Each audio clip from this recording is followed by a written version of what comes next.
Stuart, it's finished 2-0 to Didcot this afternoon after being 0-0 at half time. What are your thoughts on this afternoon's game? I think the first half was quite even. I think it was probably a chance each for both sides. Like I said, not a lot in the game, to be honest. Second half, listen, we feel a little bit aggrieved with the first goal. We thought it was a head injury, which the player has to be stopped for. Decided not to be, but again, can't really make an excuse for it. We have to defend it better. And then we started one or two chances with the crossbar, and Ollie should score from the rebound. But overall, I don't think we deserved anything out of the game. Carrying too many players today in terms of not strong enough, too weak, and like I said, I just said it to the players in there. There's probably only about 4 or 5 that I could probably really put my hat on that gave it 100% effort and really looked like that they're in a relegation fight and need to pick up points. And if I've got that many players doing it, then we're going to struggle. A bit depleted in terms of the lineup and the squad today. Are we expecting any returns for next Saturday's game? Yeah, obviously Levi suspended. Jamal had an eye procedure in the week, so it was 50-50 whether he'd be fit or not. Unfortunately, he wasn't. Anton obviously unable due to work commitments.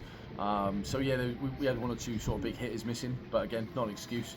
I don't care if I've got no players on the bench. If what I've got available, that's all I've got. That's all I've got.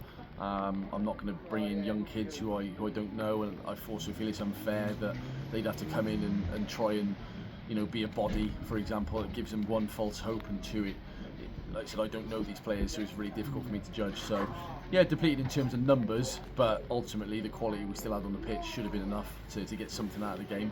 But overall, like I said, 4 or 5 players can come out of that game with some credit today, the rest of them can't.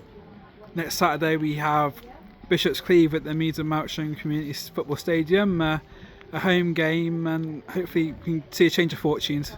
Yeah, I think so. Listen, I don't think we're unlucky. I think yes, we've probably been on the wrong end of a few decisions recently, but you create your own luck, and listen, we're creating chances but not taking them at the moment.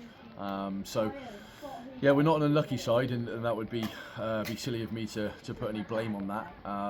Like I said, I've just said to the players in there, there's a massive wake-up call for them and for us as well. 4 losses on the spin isn't good enough, and we go and play a really difficult side with some very good quality players in Bishop's Cleeve at home next week. So we've got 15 games left to really try and look like we're in a relegation fight. And I said that the other week, when we lost the game, that too many players are playing like they've got nothing to play for, when in reality a relegation stays on your CV for a lifetime.